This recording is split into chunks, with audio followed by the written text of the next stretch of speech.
السلام علیکم ناظرین، آپ دیکھ رہے ہیں کشمیر ٹریبیون، میں مختار مجاز۔ ناظرین، آج میں راجوری میں ایک نہایت ہی قابل قدر شخصیت کے ساتھ ہوں۔ آج کے میرے مہمان ہیں ڈاکٹر پروفیسر مفتی محمد ابراہیم مصباحی صاحب، جو بابا غلام شاہ بادشاہ یونیورسٹی میں پروفیسر ہیں۔ آج ہم بات کریں گے مفتی صاحب سے۔ مفتی صاحب، میں آپ کو خوش آمدید کہتا ہوں آج کے اس پروگرام میں۔ شکریہ بہت بہت۔ تو مفتی صاحب، آج ہم بات کریں گے کووڈ-19 کے حوالے سے۔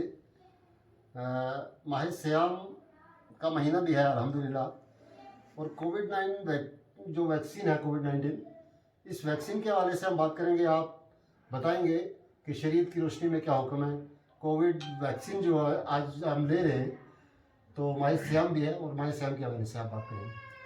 بسم اللہ الرحمن الرحیم، نحمدہ و نصلی علی رسولہ الکریم۔ سب سے پہلے میں تمام ناظرین کو اور اس چینل کے تمام ارکان کو ماہ سیام کی مبارکباد پیش کرتا ہوں اور دعا کرتا ہوں کہ خداوند قدوس امت مسلمہ کے لیے ماہ رمضان المبارک 1442 کو بہت بہت مبارک کرے، اور خاص طور سے کرونا وائرس جو اس وقت پوری دنیا میں اپنے پورے جوش و خروش کے ساتھ آ رہی ہے، خداوند قدوس امت مسلمہ کو اور پوری نسل انسانیت کو اس سے محفوظ و معمون فرمائے۔ تو بہرحال آپ کا سوال بہت اہم ہے کہ کرونا جو ویکسین لگائی جاتی ہے، اس کے لگانے سے روزے کا کیا حکم ہے۔ تو اس سلسلے میں عرض کروں کہ جو انجیکشن لگایا جاتا ہے عام طور سے اس کی دو قسمیں ہوتی ہیں۔ ایک وہ انجیکشن جو نس میں لگایا جاتا ہے، اور دوسرے وہ انجیکشن جو رگ میں لگایا جاتا ہے۔ روزہ ٹوٹنے کے لیے تحقیق یہی ہے کہ کوئی بھی چیز جوف دماغ تک یا جوف معدہ تک منفذ یا مسام کے ذریعے پہنچے تو روزہ ٹوٹ جاتا ہے۔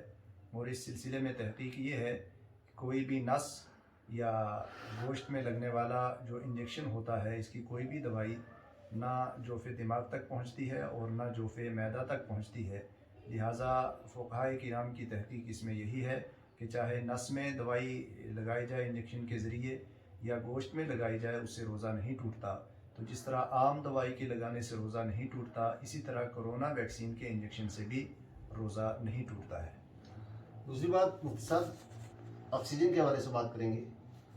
کووڈ پیشنٹ ہو یا ایک عام کسی انسان کو سانس کی پرابلم ہو، تو جب آکسیجن لی جاتی ہے تو آکسیجن کا ماہ سیام کے حوالے سے آکسیجن میں کے لینے سے جو ہے وہ شرعی کیا حکم ہے؟ دیکھیے، آکسیجن کا تعلق انسان کے جوف معدہ سے ہوتا ہے، اور باضابطہ منفذ کے ذریعے یہ آکسیجن معدہ تک بھی جاتی ہے۔ تو اس میں چونکہ ناک اور منہ کا دخل ہے جو منفذ ہیں معدہ کے، تو لہٰذا آکسیجن لینے سے روزہ بہرحال ٹوٹ جائے گا۔ لیکن اس سلسلے میں تھوڑی تفصیل کے ساتھ میں عرض کر دوں کہ وہ پیشنٹ جس کو ویکسین کی ضرورت ہے، چاہے وہ کرونا کا مریض ہو یا دوسری کسی چھاتی کی بیماری میں مبتلا ہو، کہ جس کے لیے آکسیجن لازمی ہو اور آکسیجن کے بغیر اس کا چارہ کار نہ ہو، تو ایسے شخص کو صبح سے ہی روزے کی نیت نہیں کرنی چاہیے، بلکہ بغیر روزہ کے رہنا چاہیے، تاکہ روزہ توڑنے کا جرم اس پر نہ آئے۔ کیونکہ روزہ توڑنا یہ بہت زیادہ مشکل ہے بمقابل اس کے کہ روزہ چھوڑ دیا جائے۔ روزہ چھوڑنا آسان ہے، لیکن روزہ رکھ کر توڑنا یہ زیادہ مشکل ہے۔ تو اس لیے ایسے مریض کو صبح سے ہی روزے کی نیت نہیں کرنی چاہیے اور روزہ نہیں رکھنا چاہیے۔ بہرحال اگر اس نے روزہ رکھ لیا ہے اور روزہ کے درمیان اسے آکسیجن کی ضرورت پیش آتی ہے، تو ایسی صورت میں آکسیجن وہ لے لے، لیکن اس روزے کی بعد میں جب خداوند قدوس اسے توفیق دے اور ہمت دے اور اس کو صحت و تندرستی حاصل ہو جائے، تو ایسی صورت میں اس روزے کی قضا اس پر لازم ہوگی۔ مفتی صاحب، آپ مفتی ہونے کے ساتھ ساتھ الحمدللہ آپ بابا غلام شاہ بادشاہ یونیورسٹی کے پروفیسر بھی ہیں، آپ اسکالر بھی ہیں۔ تو تعلیم کے حوالے سے جو کووڈ-19 کے حوالے سے اگر دیکھا جائے تو اسکول بند ہو گئے ہیں، کالجز بند ہو گئے ہیں، تعلیمی جو نقصان ہو رہا ہے بچوں کا، ایک طرف ہم یہ رکھیں، دوسری طرف ہم بازاروں میں، مارکیٹوں میں، شادیوں میں، ریلیوں میں یا بڑے بڑے جو جلسے ہیں بھی بڑے بڑے جو گیدرنگ ہوتی ہے، تو اس کے حوالے سے ہم دیکھیں تو آپ کیا کہیں گے کہ تعلیم کا جو نقصان ہو رہا ہے، تو دوسری طرف حکومت کی آپ سمجھ رہے ہیں نااہلی ہے؟ دیکھیے، ایسی صورت میں عرض کروں کہ کرونا کے بارے میں یہ ڈکلیئر کیا گیا ہے کہ یہ ایک ایسی بیماری ہے جو چھوا چھوت سے یا ایک دوسرے کے مس ہونے سے پھیلتی ہے. تو اس سلسلے میں ہر جگہ کی حکومت نے باضابطہ SOPs بھی جاری کیے ہوئے ہیں اور باضابطہ اس میں ہدایات جاری کی ہوئی ہیں کہ کس طرح دوری بنا کے رکھیں، ماسک کا استعمال کریں یا سینیٹائزر وغیرہ کا استعمال کریں. یہ جتنی بھی چیزیں ہیں، جتنی ہدایات ہیں، ان پر عمل پیرا ہونا چاہیے. جہاں تک تعلیمی اداروں کا تعلق ہے تو اس سلسلے میں عرض کر دوں کہ یہ اگر واقعی ایسا ہی ہے کہ تعلیمی اداروں کے پھیلنے میں اساتذہ طلباء کے جمع ہونے سے اس کرونا کے پھیلنے کا زیادہ امکان ہے، تو ایسی صورت میں باضابطہ تعلیمی ادارے بند ہونے چاہیے. لیکن خاص طور سے اگر اس پر میدانی سطح پر دیکھا جائے تو اس کے بالکل برعکس نظر آتا ہے. جو اسکول، کالجز اور یونیورسٹیز یا تعلیمی ادارے مدارس اسلامیہ ہوں یا جتنے بھی تعلیمی ادارے ہیں، ان پر تو پابندی لگائی گئی ہے، لیکن دیگر جتنے بھی پبلک پلیسز ہیں، مارکیٹ میں آپ دیکھ لیں، بازاروں میں دیکھ لیں، اور بھی جلسے جلوس یا پروگرامز وغیرہ ہوتے ہیں، ان میں باضابطہ بھیڑ بھاڑ ہوتی ہے. ٹریفک میں آپ دیکھ لیں، بسوں میں بہت زیادہ بھیڑ بھاڑ ہوتی ہے. وہاں پر کوئی پابندی نہیں ہے. وہاں پر پابندی نہ لگا کر کے صرف اسکولز اور کالجز وغیرہ پر یا تعلیمی اداروں پر پابندی لگانا، یہ ہماری سمجھ سے بالکل بالا تر ہے. میں سمجھتا ہوں کہ اگر اسکولی ادارے اور کالجز، یونیورسٹیز وغیرہ یا مدارس اسلامیہ بھی جو کرونا کے بارے میں جو SOPs جاری ہیں یا ہدایات حکومت کی طرف سے جاری ہیں، ان پر عمل کرتے ہوئے انہیں کھول دیا جائے تو اس سے نقصان نہیں ہوگا.